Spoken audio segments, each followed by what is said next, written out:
machine. Oh, here in you overclaim follow.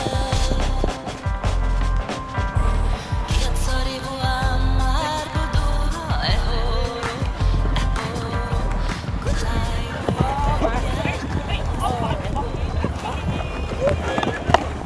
Ja, het is heel bijzonder dit, hè? Dit plaatje is net hè, met 50 paarden naar boven stuiteren. Het is prachtig om te zien. Ja, het is ook wel een uitzondering, hè, want we hebben natuurlijk normaal zoveel bezoekers, ATB'ers, ruiters, beschermd gebied, natuurbeschermingsgebied, Natura 2000 gebied. Het is een hoge uitzondering dat we dit doen. We zijn ook heel blij mee. Waarom? Omdat natuurlijk een zandverstuiving is gebaat bij dat het losgewoeld wordt, dat de wind erheen waait, dat het zand weer gaat stuiven. Het is een zandverstuiving. Er gebeurt niet zoveel meer. Het is een vrij klein gebied. Waar we blij zijn dat dit nu gebeurt. Door al die duizenden hoeven van die paarden wordt het zand losgewoeld. En een bepaald mosje wordt dan losgewoeld en dan wordt het zand weer open. En dan blijft het ook open voorlopig. En als we dat dan regelmatig doen, zo 1 keer per jaar, nou, dat is net genoeg om het zand weer los te maken. Zoals je ziet, het wordt dan bij helemaal omgewoeld, dus dat is prachtig.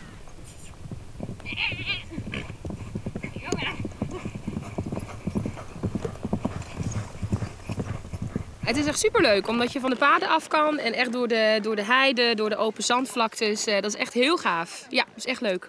En is het voor jou de eerste keer? Ja, het is voor mij de eerste keer. Ja. Voor de andere paarden niet, die zijn al eerder geweest, maar het is voor ons de eerste keer. Ja. En kist het gebied en de route, kist het omschreeuwen? Zou je het... Nee. Het gebied in de route, kan je het omschrijven? Vlaktes, open, heel veel heide, echt prachtig. Ja, heel mooi. En hoe vindt het paard? Dat kan je ook merken dat hij ervan geniet? Ja, hij is ook wel een beetje onzeker, omdat hij door de gebieden heen mag waar hij eigenlijk anders niet komt. Het is opletten voor hem, maar hij geniet er zeker van. Zeker de open zandvlaktes. Zeg maar, je kunt hier echt zo voluit, zeg maar. Dus wat je thuis eigenlijk nooit kan, want dan moet je altijd weer stoppen. En dus hier kun je echt een beetje hard en leuk. En kist het ik onthiende vernemen dat hij het leuk vindt? Ja, heel erg.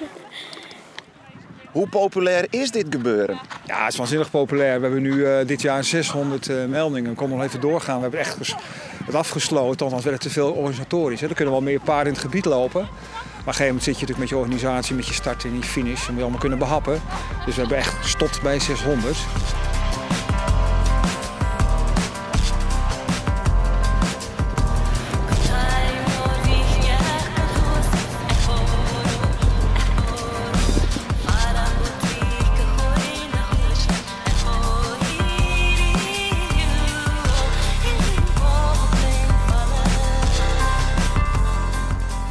En waarom is het zo leuk om nou juist hier te rijden in dit gebied? Ja, nou ja, dan is even om die heen zien. Het is gewoon mooi en even krassen.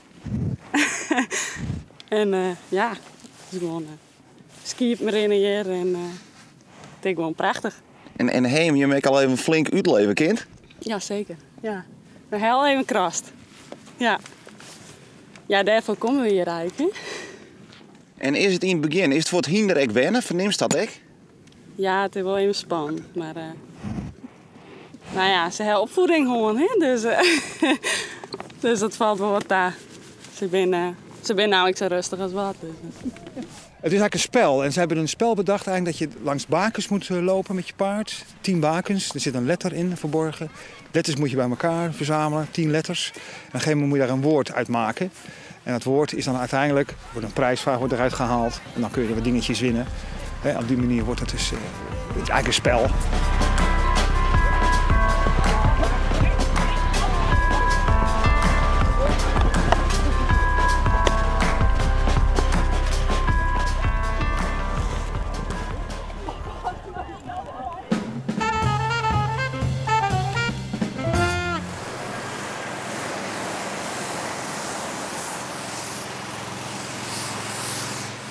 Goeie.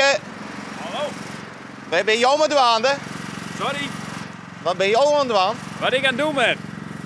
Dat zie je wel, hè? De boel aan het schoonmaken. Ja, dat moet af en toe ook gebeuren.